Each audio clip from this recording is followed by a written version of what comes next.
Welcome back, everybody, to another episode of the Junkyard Dawgcast. I'm your host, Jordan Hill. Got Kipp Adams and Ben Wolk with me on this Wednesday afternoon, and the Bulldogs are in the middle of their bye week. We are going to give our final thoughts from Georgia's Week 3 win in Knoxville, what has stuck with us, what has stood out in the time we've had an opportunity to rewatch Georgia's 44-41 overtime victory. We will share what Kirby Smart and players had to say on Tuesday as they go through their bye week, getting ready for a huge home game against Alabama.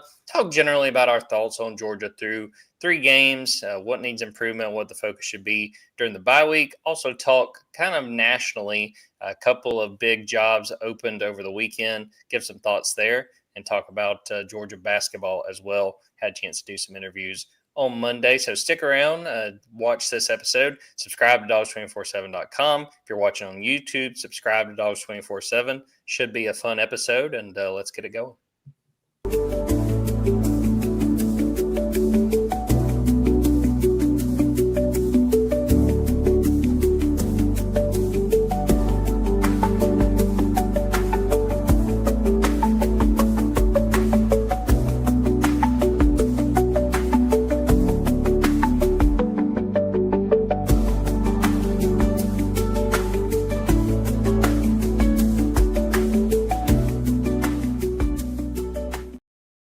Welcome back to another episode of the Junkyard Dawgcast. I'm your host, Jordan Hill. Got Kipp Adams and Ben Wolk with me on this Wednesday afternoon, talking about the Bulldogs in the middle of their bye week. Georgia has their first break of the season, coming off of pretty well-timed bye week, coming off of a 44-41 overtime win over Tennessee there in Knoxville. We're going to wrap up that win, discuss what stood out to us and what's kind of stuck with us coming off of that game. Share what Kirby Smart and players had to say on Tuesday as they go through the bye week.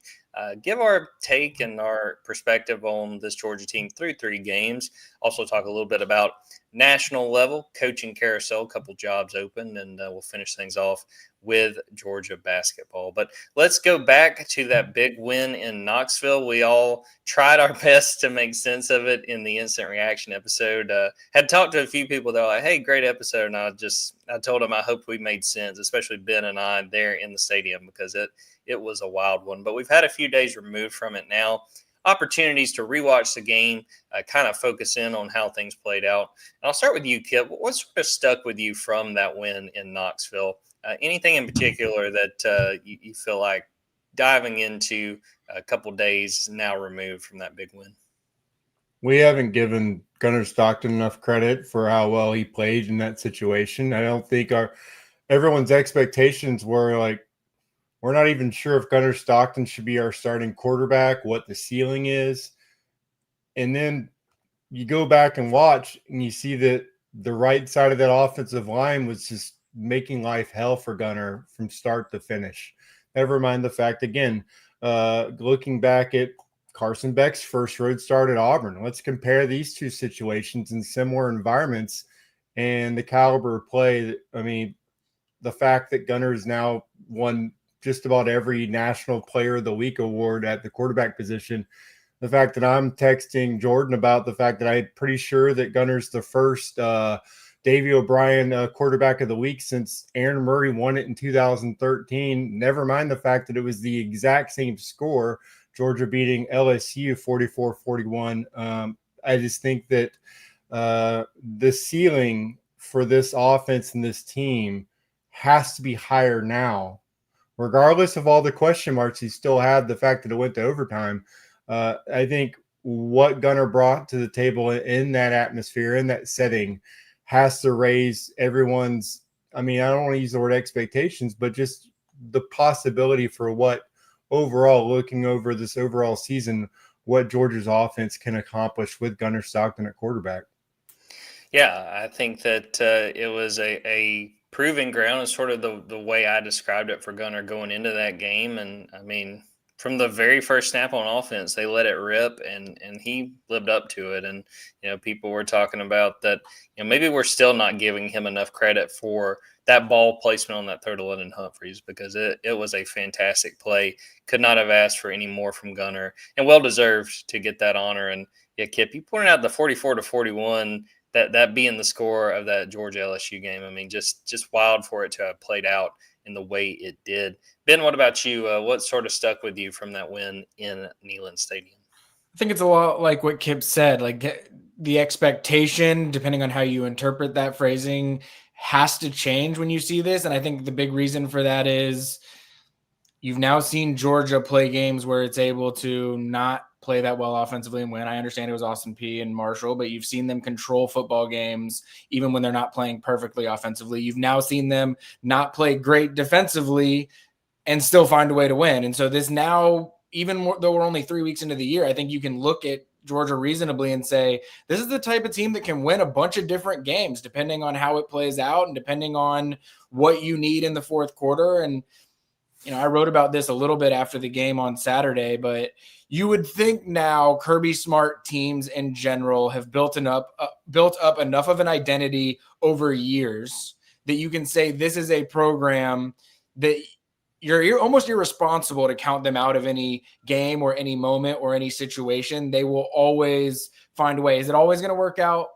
No. I mean, Notre Dame last year, Ole Miss last year, are games where you might have been sitting there with a slight false sense of hope. Oh, you're going to be able to come back here because you've seen it happen time and time again. Not going to be 100%.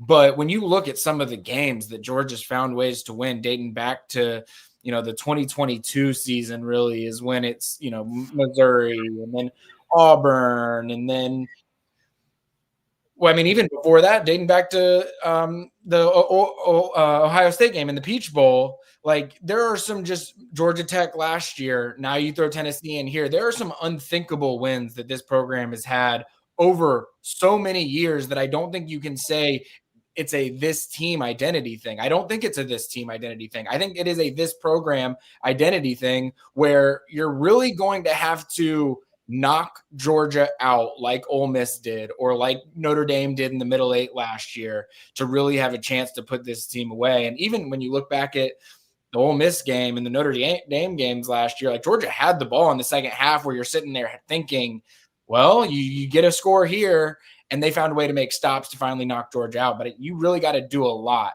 to be able to put this Georgia team, and I would say program, to bed in any game, because it's more than just this football team. It really has been happening for 4 or 5 years now.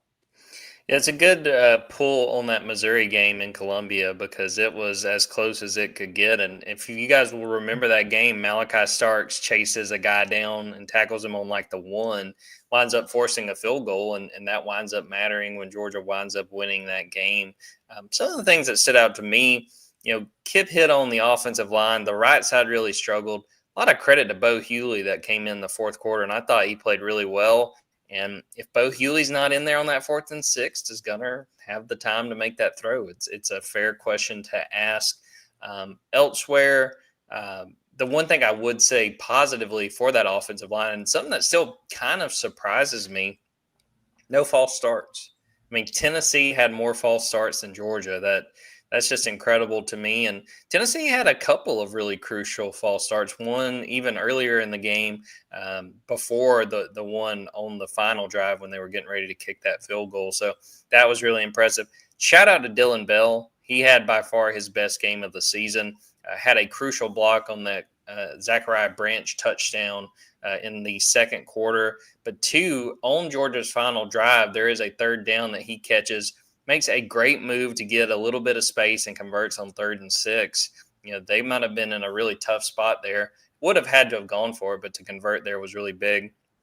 I thought Janelle Aguero, who we talked about a little bit after the game, fantastic game. Had a chance to go back and watch his interception, and he catches Joey Aguilar staring the receiver down, and he leaves the middle field back there in the secondary and chases down and makes an interception. Had some good hits. Kirby, after the game, did point out that he gave up a big completion on Tennessee's final drive of regulation, but I thought all in all he played really well. And again, we talked about it on Saturday. You find ways to win these kind of games. This was a situation, really, when you look at both teams, a loss would not have knocked them out of the playoff conversation, but it puts you playing from behind in your first SEC game. So to win that one, put yourself in really good shape. And, Kirby was asked after the game about the potential to see Tennessee again, whether that's the SEC title game, whether that's the playoff. I'll ask both of you guys this. If you think that this Tennessee team is at that caliber, I think they are just based on that offense. I think for me, it really it really comes down to Joey Aguilar taking care of the football, because I think that was a mistake he couldn't afford to make. And he threw another interception later. Receiver fell down. I don't really put that on Joey, but I think if Joey can take care of the football, that will be a team very much in that playoff hunt. Do you think the same thing, Ben? I do. I mean, I think Kirby answered it accurately when he was asked about it. Like, this is a crazy league. Like, to make an assumption that Georgia or Tennessee is going to be there at the end of the season is a little bit premature, I would say. But I think Tennessee has the caliber of football team to be able to hang with anybody. And once Tennessee showed that they can hit some explosives against Georgia, I mean, that's really the monkey on the back of Tennessee is you can't hit explosives against Georgia, so you can't hang with Georgia, and that's holding you back.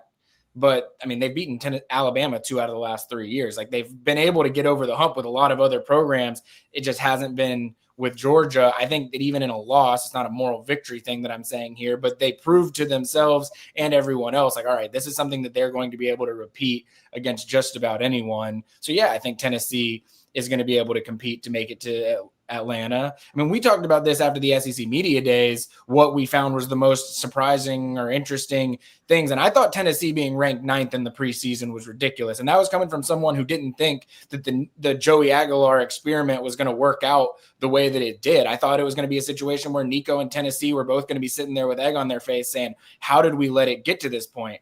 Nico is sitting there doing that. Tennessee's not. I think Tennessee's feeling real good about themselves after how things went with Joey Aguilar in Knoxville last weekend and how he's looked to start the season. And so, yeah, like I think that it was ridiculous for Tennessee to be ranked 9th in the conference in a league that they've been top 4 in for the last, 3-4 years. And they've been in the playoff. They're a repeat playoff team. Like, I would have thought that they would have been ranked higher or given a little bit more respect. And I think that they're showing a lot of people that Tennessee is more here to stay than a lot of people have given them credit for. And I think that there have been a lot of negative things said about Josh Heupel that I know people in the Georgia world might still say because they can still point and laugh at him. But I think that Josh Heupel's proven he's one of the more established football coaches in America right now. At least that's my opinion of him. You know how much I hate to do this, Ben, but I have to give you credit because you were on the Tennessee is being overlooked train back at media days. So though I was also very much on the Tennessee is going to live to regret how they let this situation play out, and that is very much not the case. One thing I did want to mention, you talked about explosive plays. In the games against Tennessee with Josh Heupel before Saturday, Tennessee averaged just 4 explosive plays, passing plays. Those are passing plays of at least 15 yards against Georgia. They had 9 on Saturday, and 3 of those went for over 30 yards, and all 3 of those were touchdowns. So, I mean, that was a huge part of why Tennessee was on the doorstep of beating Georgia there in Neyland Stadium. Kipp, what do you make of Tennessee? Do you see them as a potential playoff team?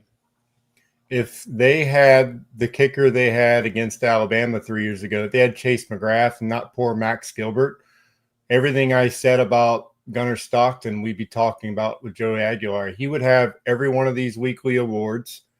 We're still talking about Tennessee, their ceiling being raised because of the quarterback position. So I think both quarterbacks showed the exact same thing in this game, that the ceiling for both offenses has been raised by the quarterback play, that both were probably, a little bit under-respected going into this. I mean, Joey had double-digit completions before his first incompletion. He was what? He had 3 touchdown passes before his first incompletion, I think. Or they scored 3 touchdowns. I know it was double-digit completions in a row. But then Georgia adjusted. They got some stops. But, I mean, he looked like Hendon Hooker out there. And the offense looked like the way it did when it did beat Alabama. So I just think that, he is a 7th-year player. That's probably playing a little bit of a role there. But I think everyone kind of downplayed that. And I don't think people who cover Georgia should know that having a guy who's been in college for 5-6 years can mean a lot. These last couple of extra years of eligibility, the last years that we see this, or maybe we'll always see this based on what Diego Pablo's his lawyer is trying to get for him. We'll just see players in college forever. But I think we have to maybe not overlook that moving forward for any remaining guys that are that age. I just think there's a skill set to the game slowing down and having played a lot of football. We always talk about the quarterback position, how important snaps are. Well, I mean, that they showed that in that game. And I just think that also he's got some weapons. I think you look at what Georgia's secondary, the discussion we're going to have on the rest of this podcast moving forward in the bye week. I mean, Chris Brazell had a coming out party and is now an NFL prospect because over and over again, he just torched Georgia's secondary. So I think if you're able to do something like that, yeah, I mean, you're a program that, yeah, you're having to fix some things now because you just had a tough loss at home. But that kind of matchup is the one where both teams kind of win in the end because it's a quality loss for Tennessee and also shows everyone else, okay, this team's legit. And I think the ranking showed that they stayed the same. They're 15th still. So it kind of shows everyone was impressed by what they saw by Tennessee. And it was a reminder that it's just tough having kickers as part of a game of football. It's a completely different action. It always just blows my mind when games are decided by somebody kicking a ball. But that's a whole different discussion. I think the bottom line is an outstanding game in this rivalry and one where Georgia now, will they get their 10th in a row next year, or when will this game be played again? I think that's the biggest question mark coming out of this game for the Georgia fans is, when are we going to get the chance to play them in Athens and go to 10 in a row? Because we don't know if it'll be next year. Will the next one even be in Athens? That's tough. And then the favor is still yet to be returned to Georgia for doing that with Auburn. So I think if it happens to the Georgia fan base again, we just need to go ahead and light a match on the Junkyard and watch it burn. Yeah, it will be quite a mess if that's what happens. And to Kipp's point, Joey Aguilar started that game 14-14. And I will say this, it was something I wrote about on Sunday. I do think kind of part of the turning point for Georgia was Raylan Wilson's hit on Joey Aguilar because I believe he had 6 incompletions, and that was pretty late in the third quarter. After that hit, he had 7 incompletions in what was left of the fourth quarter in overtime. I did ask Raylan about that after the game as well, because we were joking about it in the press box. We saw Raylan was kind of jawing at Chris Cole. Like Chris Cole was almost on the receiving end of the smack talk that he wanted to give to Joey Aguilar. And I asked him after the game, like, what were you saying? And he was basically like, right after that, I just looked at Chris and I said, they can't hang with us. They can't hang with us, which they hung 41 on him. So I don't know if that was a fair assessment. But that said, I'm sure Raylan was feeling himself in the moment, and rightfully so. Speaking of Chris Cole, we had a chance to talk to Chris on Tuesday, along with Kirby Smart and also offensive guard Michael Morris. Good check-in as Georgia starts this bye week, an opportunity to get healthy. Obviously, still putting in a lot of work, especially on defense after how that game played out. But we're going to play a couple clips to start off of Kirby Smart, and let's go to the man of the hour, Gunnar Stockton. Kirby was asked about the description a lot of Gunner's teammates had after Saturday was, man, Gunner's a dog. That's just how his teammates see him. Kirby was asked the value in that, that his teammates have that kind of respect and care about him in that way. And that's what Kirby had to say. Well, I think it brings you want to play hard for players that make sacrifices and that you like. I mean, ultimately, when you like someone, you love someone, you endear yourself to someone, you play harder for them, and the players love Gunner. They want to play hard for him. He doesn't complain. He doesn't point fingers. He doesn't lay blame. He takes hits on the chin and takes some pretty vicious ones, and he gets up and goes on to play the next play. And I think there's a lot of respect in that humility that the other players on offense and really the whole team have for Gunner. Kind of changing the question here, but I'll start with you, Kipp. When it comes to Gunner, what do you feel like you learned about him from that performance in Knoxville and just what you take away for what it means for Gunner for the rest of the year? We already knew he could take a hit. I mean, the toughness aspect he showed immediately his first time in the spotlight against Texas. But I think the fact that the first 2 games we all felt that, I mean, I'll just say it, he looked timid out there as far as just, pulling the string and some deep balls. And we asked, like, when he's forced to, will he be able to? And that's the biggest question that he answered in that game is, I mean, he let it rip up on some throws. And, and even checking into some plays, I believe that screen call pass to, Branch was Zachariah Branch was him checking into that play. So it also just shows how much, that freedom they're giving him, how much they're asking of him on the road in an atmosphere like that to make sure that they're in the most successful play possible, which I do think it kind of burned them. A couple of those drives that Bobo's getting heat for that didn't result in scores where they kind of went back to the run.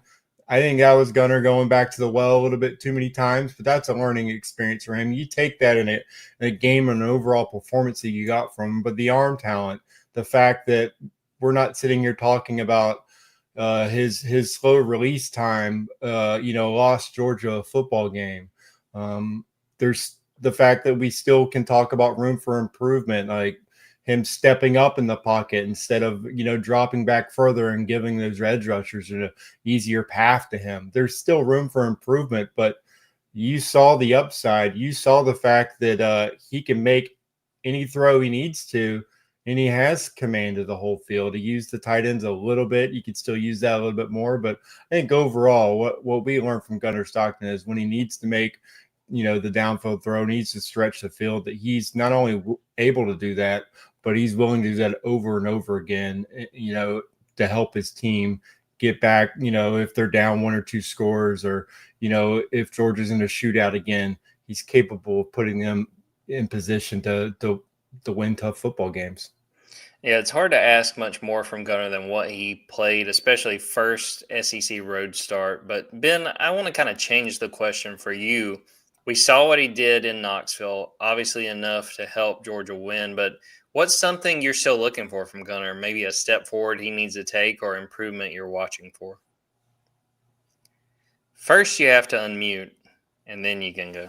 Well, I wanted to take a moment to reflect before I gave my answer there, Jordan. I think that for me, it really is not anything new that he needs to do. It needs to be an extension of what he's doing. And that is Georgia's margin. This is what I believe. Georgia's margin for error is not as great as it has been, when we're talking about 21, 22, even 23. We saw that in 24, 25, a little bit now. Like the margin for error is not quite there. Gunner Stockton has not thrown an interception this season. I don't know that he's even thrown a turnover-worthy pass this season. He lost the fumble when I don't know what else he really could have done there to prevent from losing that ball when he fumbled it. There was one earlier in the quarter that he also probably could have lost a fumble on as well, and he somehow managed to hold on to it. But the extension of what he's doing is if Gunner Stockton is not if he's not having any turnovers, Georgia is going to be able to win every single football game that it has. And I think that I don't put the one turnover that he had in that game on him, but I think you saw in the Austin Peay game, when Georgia turns the ball over, it makes things look closer than it actually is. When you turn the ball over late in the fourth quarter against Tennessee, it makes it look like you're going to lose a game that you're not. Again, not putting that turnover on him, but you look at the Notre Dame game, the turnover right before half, another situation, not really on him, completely busted assignment. He gets lit up. He loses it. It completely changes the football game.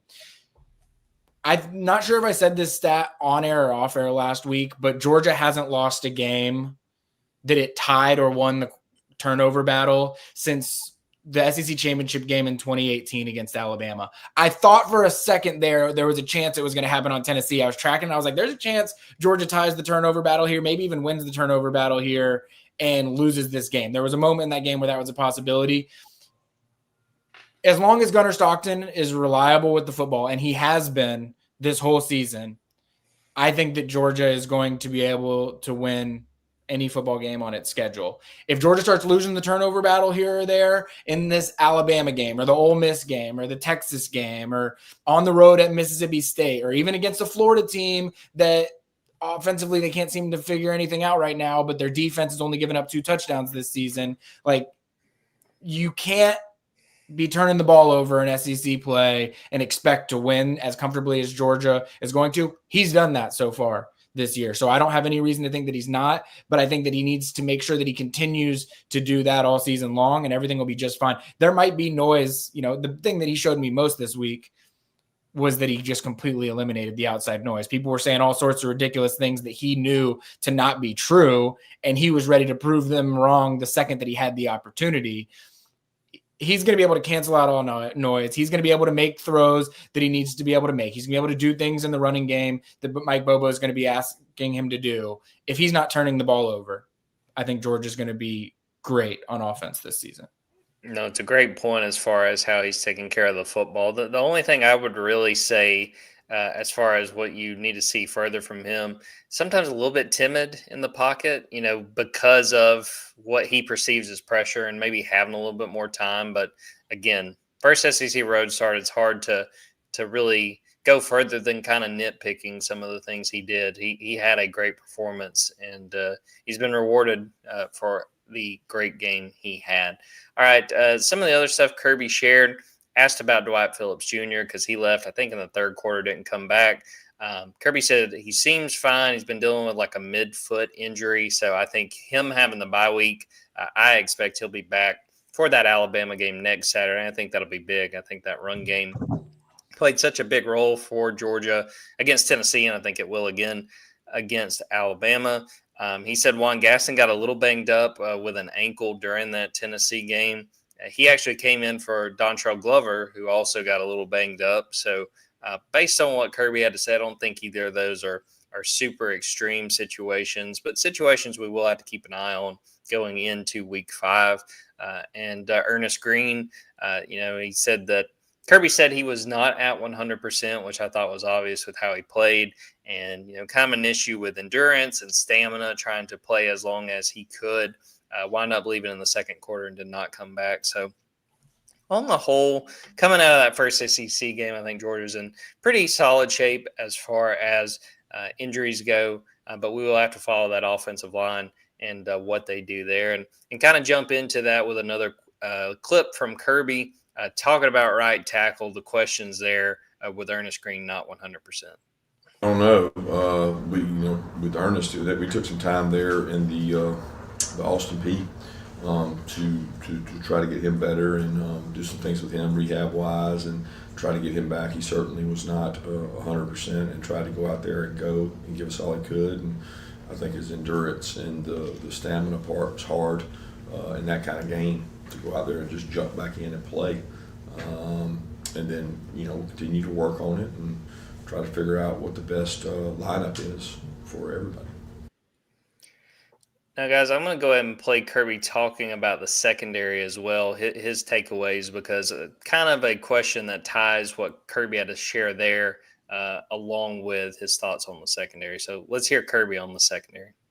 I think you said it. There was some good and there was some bad. There's probably more bad than good, obviously, but they're not things that aren't correctable. There's some eye control things. We've played Tennessee with the motto of, we're not going to give up explosives and get the ball thrown over our head. And we played well. And then when you get the ball thrown over your head and give up explosives, you don't play well. It pretty much comes down to that. There's 35, 40 plays in the game. There's 35, 40 plays in a window of a game where we were in control of the game defensively. But it didn't start that way, and it wasn't that way late when we gave up the explosives. So there's good and bad. But, all those DBs they've all made that play before, but they didn't make it when we had to make it. So my question for you guys is, which position group concerns you more, Georgia's offensive line or Georgia's secondary? And I'll go first. And the reason I want to go first is because of something I wrote before fall camp and in the middle of fall camp. I did a story where I was ranking my confidence in these different position groups, least confident to most. And offensive line was my least confident, both stories that I wrote. Having said that, I think right now I have more concern about the secondary, and a lot of that has to do with how the left side of the offensive line has played. Monroe Freeling has been hit or miss, and he allowed that pressure that Gunnar Stockton fumbled. Overall, I thought he was okay in that game. Micah Morris has been fantastic. I thought he had a really good game. Drew Bobo is as reliable as they come at center, so he's been really good. If they can get someone healthy at right guard, whether it's Dontrell Glover or Juan Gaston, I think they'll be in okay shape. But they've got to figure out right tackle. Either try to get Ernest Green 100%, which that is a lot easier said than done, or, I think based on Saturday, Bo Hewley needs to be the backup right tackle. He played really well. Michael Weaney just was really struggling, and I don't think that he's cut out to be the right tackle, at least not right now. So to say all that, again, the secondary, we had big questions, but some of the questions are about guys we felt better about. I thought that, we felt pretty settled between whether it was Daniel Harris or Ellis Robinson. The question continued to be, okay, can Jonel Aguero cover well? Can Kyron Jones or whoever wins that safety spot, are they reliable? Ja'Cory Thomas got at one point playing safety, but Kyron Jones has been really reliable. And again, I think Jonel Aguero had his best game. All of a sudden, we're worried about the cornerbacks not named Dalen Everett. And, I do give Tennessee a lot of credit. I don't know that there's a lot of Georgia opponents that have that kind of aerial attack that can take advantage and make the plays like Chris Brazzell, like those guys did. But for me, both of those areas, both of those position groups need work. But I'm more concerned about the secondary. They've got to get Ellis Robinson and Daniel Harris some confidence because, we saw last year when Georgia played at Alabama, those cornerbacks, not those specific cornerbacks, but Georgia's cornerbacks and the secondary as a whole got picked on. And, we saw how that game ended. Ryan Williams making a big play over Julian Humphrey and getting loose and giving Alabama the lead late to have the last laugh. So, Kipp, I'll ask you, between offensive line and secondary, which one concerns you the most for Georgia right now? And I think that Tennessee game, you just got to make plays on the ball. Like, those are the plays that they gave up were just their guy was in position. It's not like there was one broken coverage really the whole game.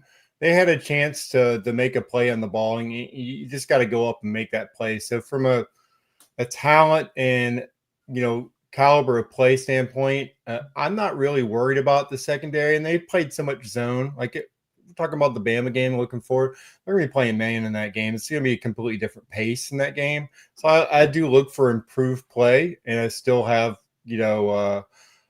I still have a lot of confidence in that secondary that they're going to be able to play at a high level. I'm sitting here thinking the fact that if Juan Gaston was healthy, I'd be wondering, is he going to be the right tackle? Because this is going to be an open competition this week at right tackle. They're going to try everyone. And the fact that possibly Georgia's best five on the football field are two true freshmen at right guard and right tackle, that's a little bit of an indictment on development of that position in the program right now, if I'm being honest. Having to answer your question with those two options, that's what I would say. I honestly have more question marks about the edge rusher position right now than I even do either of those, because I think the secondary was asked to do a lot because they weren't getting to the quarterback enough. There wasn't enough pressure being created. Once again, you had to manufacture that from the linebacker position.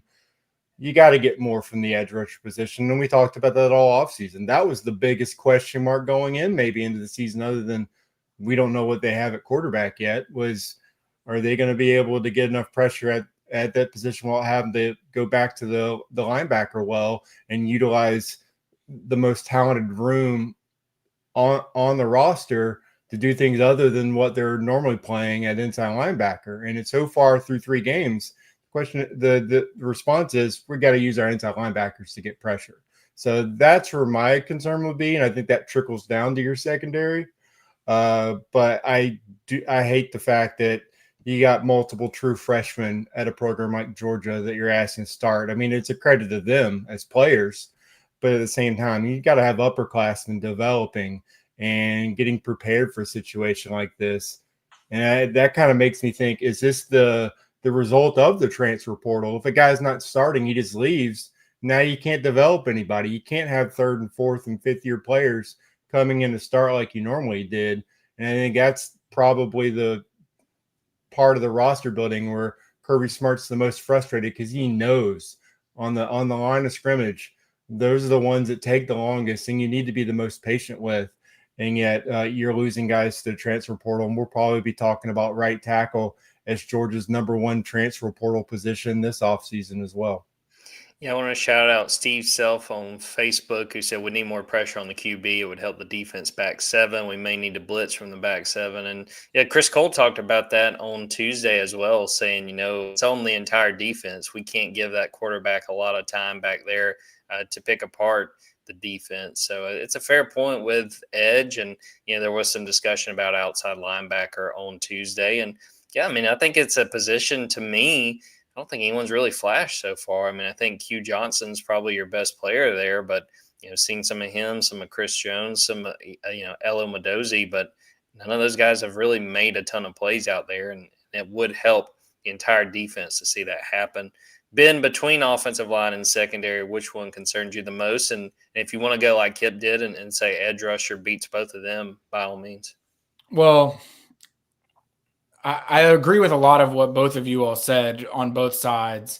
I don't personally have a whole lot of concern with any of those areas. I think that there are things to improve in all of those areas, of course. But when I look at the secondary, it's like, all right, to me, and I know this isn't how it works, and I know that people are going to say, oh, it's a cop-out, loser mentality, whatever. The two passes that were completed for 72 and 56 yards on Ellis Robinson and Daniel Harris easily could have gone the other way. And that's 130 yards that are removed from Joey Aguilar's 350. Now, I'm not saying Joey Aguilar only threw for, 220 or whatever it is, but I'm saying if Joey Aguilar doesn't complete those two passes, Georgia stalls out drives, Joey Aguilar threw for 220 and, doesn't score 41, scores like 27. I think everyone's feeling just fine about Georgia's secondary right now. So it's what you wrote about earlier today, Jordan, at Dawgs 24/7. These are fixable things. It's eye control on the Ja'Cory Harris, getting his eyes in the backfield, or not Ja'Cory Harris, Ja'Cory Thomas, getting his eyes in the backfield and gives up the touchdown for Tennessee to go up 35-30. The two deep shots that you don't see often against Georgia defenses, and especially in these Georgia-Tennessee games. I'm not saying they're flukes. I'm not saying Chris Brazzell didn't make great plays. I'm not saying, especially on the Daniel Harris one, that Joey Aguilar didn't make a good throw. Honestly, Joey Aguilar's underthrow probably complicated the way that play ended up playing out for Tennessee, but it also probably made Ellis Robinson bail out of committing a clear defensive pass interference penalty that he probably should have just committed to. But all that to say, I'm not too worried, because I don't think most teams play with the tempo and the explosive nature on the perimeter that are going to be able to present those challenges. Now, Alabama might be one of them that's coming up that will be able to do that. So quick turnaround on that, but I'm just not too concerned in that area when we're looking at the entire season as a whole. The offensive line, look, we're not going to sit here and act like the right side is cleared up right now. I agree completely with Kipp, and this is where I would have the most concern. The fact that you might have your best five being a right guard that's a true freshman that's been here for a few months, and a right tackle that's really only played right guard up to this point, that's only been here for 8 months, 9 months. That's not the best sign of what's been happening with some of the other guys. I think some of that is injury related. I will also say, there have been some pass protection issues. I'm not going to deny that, but Georgia is running the ball for 200 plus yards a game at this point. And that was the big question this offseason. Why can Georgia not run the football? Why can Georgia not run the football? Well, Georgia is running the football. I'm not saying that's because of the right side of the offensive line, but I'm saying the right side of the offensive line is a part of the equation for Georgia to be running the ball as effectively as it has been this season. If that side of the ball plays better, gets healthier, I think that this Georgia offensive line is going to be just fine. It wasn't until last week that Gunnar Stockton had even been sacked this season. That's a credit to Gunnar Stockton because of his ability to get out of the pocket as well. And then the pass rush thing is interesting because you look at Elo Mendoza, Quintavious Johnson, they're really not the guys that are creating anything in pass rush right now. Like, you just look at what Georgia's done. Like, I think what I'll say is Georgia has 15 guys that have created pressures this season, which is a solid number of players on your team, like depth in terms of guys that have been able to create a pressure. I think there's only 3 or 4 guys that have created more than 2 pressures this season. And to Kipp's point, 2 of those are Chris Cole and Raylan Wilson. You don't want to be leaning on your inside linebacker room to be the ones doing that. The one caveat I'll give to that, I think Chris Cole is just so special that when you have CJ Allen and Raylan Wilson, and you even Terrell Foster was out there at times on Saturday. Justin Williams didn't play much on Saturday, but it's shown that he's going to be in the rotation. Chris Cole is so good that if he ends up being your third down pass rusher and he's the guy that generates that pressure, and you've still got CJ Allen and Raylan Wilson on the field, I think you can live with that. It's not ideal. You would prefer the guy that you bring out of the transfer portal to be your outside linebacker that had, 6.5 sacks last season. You'd like to see a little bit more from him early on, but I don't think it's a problem that Chris Cole is technically identifying as an inside linebacker, and he just happens to be the best third down pass rusher that Georgia has on its roster when you've got 2 other guys at middle linebacker like Raylan Wilson and CJ Allen that you're totally fine with having out there on third down as well. Well, let's go right into this quote from Chris Cole, because Ben, you had pointed out to me on Saturday that the inside linebackers are responsible for every sack Georgia has right now. That's Chris Cole, that's CJ Allen, that's Raylan Wilson. I asked Chris about that, what it is about those inside linebackers, and this is what he had to say. I say our fire, passion, and energy, every day, every week. It starts on Monday and Tuesday and Wednesday just to have our preparation, and, it shows on Saturdays. Just to see us do that, it's nothing surprising because, throughout the week, we're just working hard. Yeah, I think it was, easy to say, well, that Chris Cole is going to be the Jalen Walker of this defense. Those 2 different guys with different skill sets. But, I mean, Ben, is there a better pass rusher on this defense than Chris Cole? I would say there's not. Well, I just think, even listening to him talk in a press conference, like, I laughed the second he said fire, passion, and energy to start it. He was built in a lab by Kirby Smart and Glenn Schumann. I don't know how long the 2 of them have been creating the Chris Cole experiment, but he can play 3 positions on the defense. He's wired the exact way that you want a guy when he's talking about the program and his role, and he is the most actively involved person in the community as well, I would say, on the team when you're talking about what he does just with community service, also his involvement with like getting his NIL involved with the community as well. Like Kirby Smart and Glenn Schumann have to be thinking, how is this dude ranked outside the top 800 in the 24/7 sports rankings at one point to start his senior year? It's crazy. Maybe a little bit before his senior year, but it is crazy. Just Chris Cole and how spectacular I think he fits what Kirby Smart and Glenn Schumann like to do. Yes, he is the best pass rusher. Do you want him to be the best pass rusher? Probably not. But what I'll say is in 23, we all had this conversation after the SEC championship game. Where was Jalen Walker? Why was Jalen Walker not out there more? You got to get him involved more. And part of that was, I think there were other guys that traditionally they viewed as being good enough pass rushers at edge. I don't know that Georgia feels they have that right now, and it's almost a blessing in disguise because there's no tinkering like, oh, let's try and see where we can fit Chris Cole in. It's just like, Chris Cole's the best option here. He's going to be playing a lot of these snaps and third down pass rushing spots. There's not going to be many conversations this year of where was Chris Cole? Why did they not get Chris Cole out there? How did they not get him more involved? And that's one of the, if we're trying to spin zone LO and Quintavious not proving it yet as outside linebackers, as pass rushers, I think that that's one of the positives that are coming out of it. Yeah, a guy that played safety in high school, and they decided let's move him up a level and let him loose. I mean, Kipp, where do you think this defense would be if they didn't have Chris Cole? Where would my fall camp draft be without taking Chris Cole the last pick? I mean, goodness. Yeah, you can look at it either way. The fact that Glenn Schumann is saving the outside linebacker room with one of his own, his extras that he has lying around. Like, hey, I have a Jalen Walker plus back here that isn't starting. I guess we can use him there. It is a little bit of Georgia getting lucky. I think at the end of the day, you still would prefer to have a guy who plays the edge full time that provides pressure, because usually those guys also hold up better setting the edge against the run as well. You don't have to kind of gadget your way into, moving guys around. Can they make it work with CJ Allen, Raylan, and Cole on the field at the same time? Sure. That is why Glenn Schumann gets paid a lot of money, and why, Kirby Smart has this coaching staff.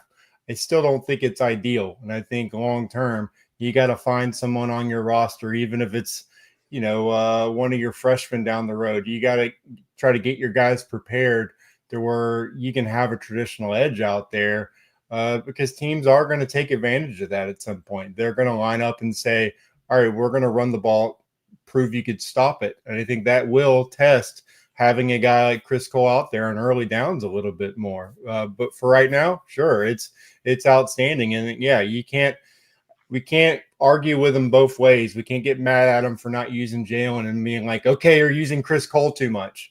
But we can say, okay, you could probably use Chris Cole a lot, and still find a guy to play edge rusher at a higher level. I think you have enough snaps to go around. You're still using the edge rusher position with other guys, 25, 30 snaps a game. You got to raise the level of play there if you're going to accomplish all your goals at the end of the season. Yeah, we will definitely see what happens there. And again, I mean, having Chris Cole just huge for this team and what he is able to do. We will take a quick break, come back, talk about the bye week, what we want to hear out of that from the Bulldogs. We'll talk about the coaching carousel, a couple of coaches fired over the weekend, and we'll finish things off with a little Georgia basketball.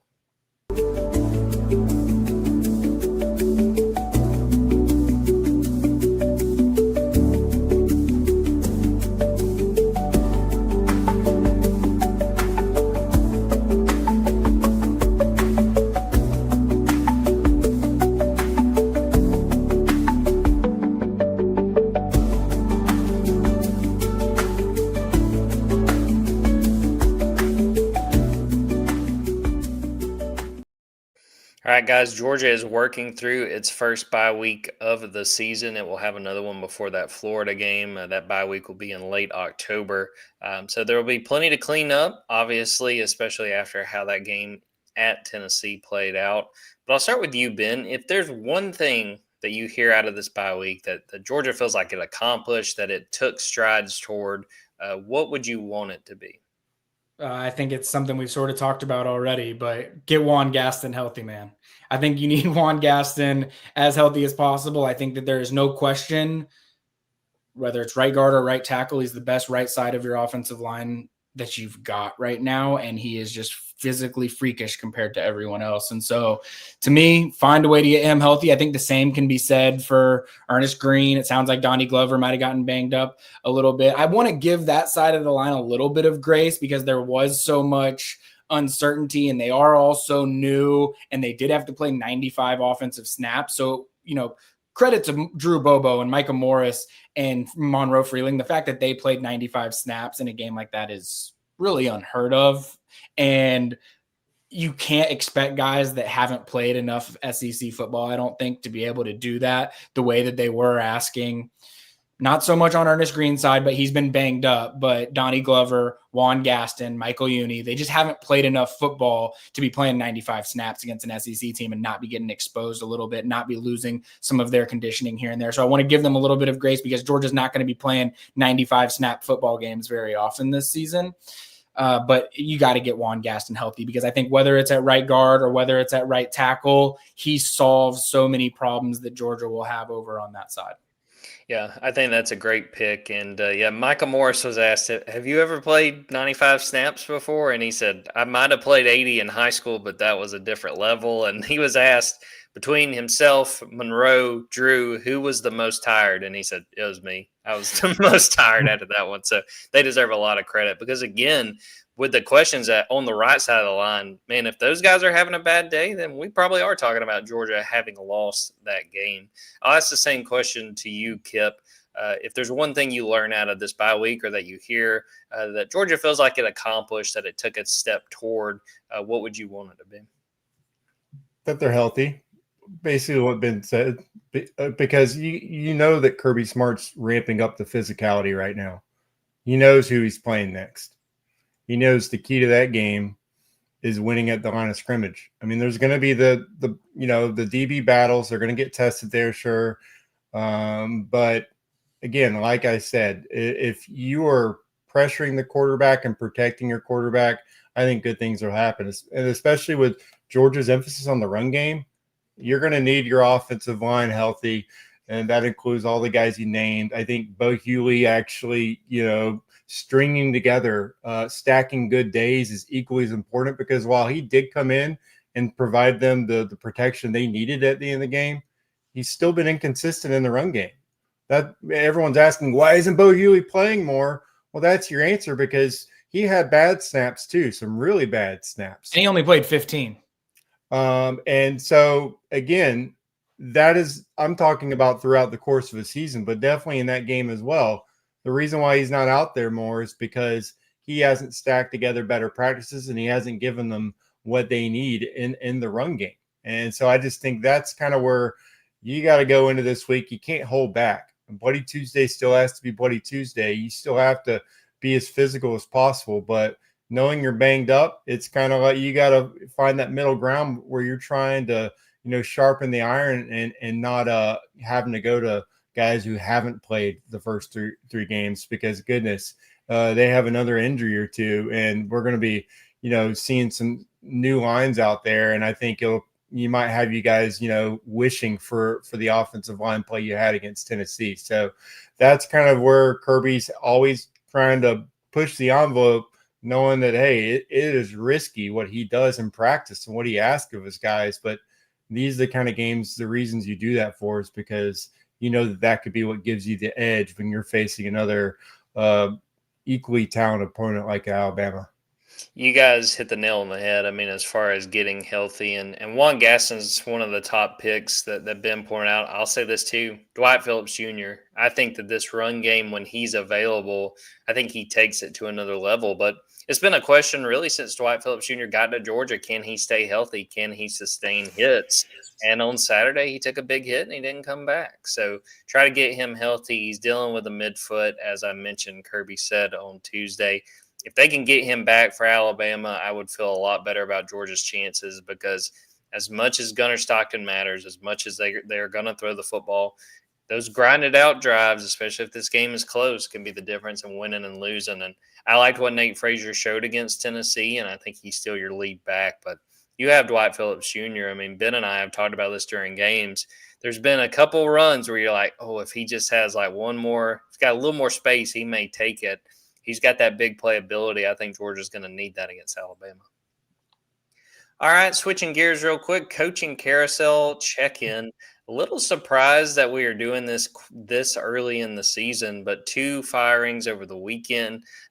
Deshaun Foster fired at UCLA. Brent Pry let go at Virginia Tech. Kipp and I were texting about the carousel. It's something I've always followed and always been interested in, so we figured we'd incorporate it into the podcast. And what we'll do with these 2 jobs, I will ask each of you to predict who gets this job once the hire is made. The only caveat is if a name is given, when it's your turn, you can't use that same name. And since it's my game, I'll go last to at least give you guys a break. So we will start with Virginia Tech, and I'll start with Kipp since this was partly his idea.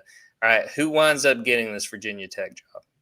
I don't know who winds up getting it, but the first call goes to Shane Beamer. I mean, there's no doubt. You have to make him say no. And that is the home run hire. He checks the box. Obviously, being the son of a Virginia Tech legend, I think, it's not going to be an easy pull. But at the same time, it's what you try to do first. You can't, whoever you hire, if it's not Shane Beamer, you at least have to let everyone know we went to him and tried and gave it everything we had, and it just didn't work out. So that's the easy choice. The first call goes to him. All right, Ben, who is your prediction? Who are you going to say winds up being Virginia Tech's coach? Oh, man, I am torn on this one. I guess I'll stay. I don't know. here's a genuine question for you all. How good of a job is Virginia Tech's job right now? I think we could do a 2-hour podcast with that answer. And to me, it's like mid-tier ACC. And that's where the problem becomes. I don't think they're one for one, but I think it is kind of telling that UCLA and Virginia Tech come open on the same weekend, because there's a lot of the same issues about kind of getting lost in the shuffle. So to me, I mean, I think it's the middle of the ACC as far as this job. And Ben, I think we talked about this a little bit. It's kind of like the Kansas State thing. Only one guy has really won at Kansas State, and only one guy has really won at Virginia Tech. Maybe that kind of tells you the job. Kipp, do you have thoughts just on where this job stacks up? I would say that's why they're getting out in front of it now, knowing that when more jobs open up, it's going to get even harder, including in their own conference. I mean, they're going to see multiple jobs open up. I mean, if the Kentucky job opens up, there are multiple candidates here where I'm sitting here thinking, they're going to get turned down on phone calls in December if they don't already know their guy. So I think that, like I said, the name I named is not who I think gets the job. To go back to your question, it's just who they have to call first. I think they're going to go through 4 or 5 candidates before they get their guy. And so it's still one of those, it's not even a stepping stone job, because you're probably not going to be as successful as you can to get to another gig. And that's where the issue comes with. It's like, if you have your young up and coming candidates, your agent, whether it's Jimmy Sexton or who is even the second agent in the college football right now, but Jimmy's telling you, like, you're probably not going to get double-digit wins here. If you get a bowl game, you're going to have to leave immediately when you get to that bowl game. Then the coach is probably like, that doesn't sound like a great first gig for me. I'll just hold out. It's why you have Glenn Schumann. You have guys that stay on Georgia's coaching staff, because they're like, no, I'm going to wait for my Oregon. I might not get an Oregon, but I'm going to get a job where I know I can be successful. And Virginia Tech is not that job. Yeah, and that's sort of what I'm thinking, where it's like, there are some good G5 coaches right now that want to make the step up. Does making the step up to an ACC school right now, if you're Alex Golish, does that make sense for you? Like, I don't necessarily know that it does. Like, I was thinking, James Madison's coach, Liberty's coach, like some guys that are in the area in the G5 that already have some footprint in that area. Maybe that makes sense. But you made me think of something, Kipp, that the coaching carousel, the reason they're doing it early is because they're trying to get out in front of it. And I don't think it's going to work out for them, because I don't think many coaches that have good things going for them this season are going to be focused on taking a new job in week 3. And so there's going to be other coaches that get fired throughout the year. This is maybe ridiculous, because I don't know that Virginia Tech fans would want to go here, but I'm predicting the next Virginia Tech head coach to be Billy Napier. That would gets fired next week during Florida's bye. He's the best coach. They need someone that has done things in the transfer portal and recruited and built smaller tier programs. And he's going to want to be getting on his feet somewhere. The thing would be, if you lose that Florida job and you get that buyout, do you want to take a new job at a place that's going to be hard immediately after? Probably not, but Billy Napier seems like he likes self-punishment a little bit. ACC experience at Clemson. Don't ask how that went for Billy Napier. And I will say this. He does strike me as like a lunch pail guy. Like, I think he would buy into but here's the thing too. Hasn't Florida special teams kind of been all over the place? Like, that's sort of a staple at Virginia Tech. True. My pick, I've kind of gone back and forth, and I'll shout out, I believe On 3 had this as a candidate, Jeff Monken from Army, because this is an opportunity for him to get to the P5. And it kind of feels like that window has passed for him, that he hasn't really been in the mix for some of these jobs. I think this is the caliber of job that he can take and see an opportunity to win. And I think that that's what Virginia Tech needs, is a tough-nosed coach, a guy that's going to come in.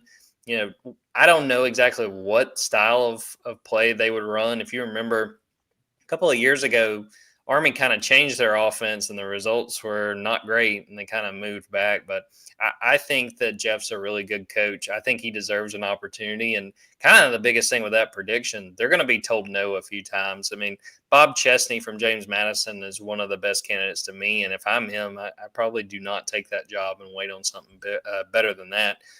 So I'll say Jeff Monken gets that job, finally gets an opportunity to move on to the power level. Do you think Dan Mullen would turn down the job? Dude, we haven't got to UCLA yet. Don't blow my bit. All right. Do you think John Sumrall would turn them down, knowing that he's probably waiting for Kentucky? Yeah. So John Sumrall's the one where it's like I think he's going to turn down a lot of these jobs and some big time. Like I think he'll be in the Florida job. I think Florida wouldn't hire him just because they just hired a G5 coach from Louisiana and they don't want to do that whole thing again. But I think John Sumrall would be a step up personally. Yeah, it's sort of reading the room of what is the potential. And you know what? I will talk briefly, and I'd like y'all's thoughts on this too with Shane Beamer, because there were people on our board talking about this on Tuesday. And my thought was the only way it makes sense to me, I mean, obviously that area means a lot to him, but unless he thinks he's running out of time at South Carolina, I just don't think that makes sense to make that move. Kipp, what do you think? Just if they come to Shane Beamer with an offer, to me, it just doesn't make sense right now for him to take it. He has got a program that he is meeting their expectations, and with the way that the conference schedule, we don't know the future of. I think they're set up to where they can continue this kind of success. The fact that it's not working out now, but they had a quarterback that we were talking about as a Heisman candidate. They've got they can get 1 or 2, 3 freakish 5-stars every class and have a couple elite players on that roster. I think right now, and then knowing how that state is set up now with maybe where Clemson's heading right now, he's set up really well there. And I'm still thinking in the carousel, like, does Buster Faulkner take a job? If he gets in the mix there, I think he would be a serious candidate. I don't know how many people they'll have to go through, and that's nothing against Buster, but I think if he gets to where he's getting a call, he'll be seriously in the mix. But no, I don't see it right now. But I just you got to do it. It's just kind of like you owe it to your boosters and everyone in your program as an athletic director to make sure you let everyone know, guys, we called them, we tried. The box is checked. We got like 4 or 5 more boxes we got to check, so we got to get this going now. Well, that's kind of like with Dan Lanning in Alabama. I'm sure that there was some kind of contact, but it just seemed like the odds of him taking that were very, very low. All right, over to UCLA. Mentioned Deshaun Foster getting fired. Ben, you already gave us a teaser, so give us the UCLA pick. Yeah, I figured I might as well stay on brand. Billy Napier to Virginia Tech. Why not Dan Mullen to UCLA? UCLA already got to see him up close and personal in UNLV's building a couple weeks ago. Lost. If I was the UCLA AD, I would have made sure I wasn't leaving Allegiant Stadium without finding a way to have a conversation with Dan Mullen. He's a coach that is, I would imagine, wants to get back to the power ranks. I think that he's a coach that has proven he can win enough without having superior talent to some of the teams that he's playing. And I think that's the kind of coach that you have to be successful at UCLA right now. You're never going to get the best players in Southern California over USC. You're going to have to build a lot to be able to get a national respect and brand recognition that's going to be able to allow you to recruit nationally. So I think that you need someone that can be a cheeky offensive mind and overcome some of the talent gaps that I think UCLA is just naturally going to experience now that they're in the Big Ten. I think Dan Mullen makes a lot of sense for that. If I'm not mistaken, when Dan Mullen got hired at Florida, was Chip Kelly up for the Florida job at that point in time and he took the UCLA job instead of the Florida job, or am I getting McElwain and Mullen confused? I can't remember the timelines on that. I believe that was when Mullen wound up getting that job, because if I'm remembering right, it was Dan Mullen, Chip Kelly got mentioned, and Scott Frost was also in that kind of coaching search. Yeah, so they've tried to hire Chip Kelly, Scott Frost, Dan Mullen, Billy Napier, and I believe Brian Kelly was also someone that they tried to hire the last time around as well. So 5 attempts in the last 5 years. Not a great track record, I wouldn't say, for Scott Strickland, but maybe full circle moment there. Dan Mullen to UCLA, sort of tying the loop on that old coaching carousel back in the day as well. Been getting a lot of Florida coaches a new job. Jim McElwain, if you need some help, just give him a call. Kipp, who is your pick for the UCLA job? I mean, I want to go curveball here and for fun and say that my pick would be Kalen DeBoer. Looking ahead and seeing how things can unfold if you're patient and if you're, willing to what is the buyout? I don't even know. That's kind of where my opinion of this coaching search is that I don't know what UCLA's budget is these days. And I think that's going to play the biggest role here is like, do they even have buyout money? And so, like, my most logical pick would be Jed Fish, the Washington head coach, because, again, he's been a great recruiter. He turned around Arizona. He knows how to work at the NIL landscape. He's already worked at UCLA like almost a decade ago. He knows the school. There's just a lot of reasons why this would fit, and I think if they approached him, he'd probably be interested. But yeah, he was just hired it's only been 2 years, so he's probably got a significant buyout. Probably, I don't know, 10+ million. I would imagine at this point. So this is where you learn a lot about where UCLA is right now as a program. Are you willing to pay $10-12 million to buy him out now and try to get it? I don't know when the next drop off point is, but like, what's your timeline on needing to get a coach? I guess the transfer portal is going to dictate that. If you're willing to pay up now and try to go make the move, I think that's where they should go first. That's that, kidding aside or unrealistic options aside, I think that is their best realistic option is to go get him and see if he can come in and fix what's been a complete albatross at the quarterback position for them. I mean, they're going to be competitive. It's bringing in a quarterback guru. Aren't you imagining, though, Dan Mullen and Nico Iamaleava taking UCLA to an unlikely playoff berth next year? I'm still thinking about the fact that Billy Napier has to win like 28 games in a row to match Dan Mullen's record when Florida fired him. And you're talking about McElwain, like just the how many Florida fans remember double-digit wins and like you don't know what you got till it's gone. It's incredible. So yeah, I think Dan Mullen would make a lot of sense as well. But I just think getting someone in there that already knows how that program works and probably be willing to put in the work, whether it's recruiting season or not might play a role and whether or not Dan Mullen wants a job. You might have to actually put in some summer recruiting as well. You can get away with that, when you're at UNLV, but I don't know. I think that's kind of a good middle ground between having a guy who's an elite recruiter, knows NIL, and is going to ask this program to spend more than what they've been spending. And that is where, if you're a fan right now, you're wondering, I'm not sure if we're ever going to spend again. This might just be UCLA moving forward.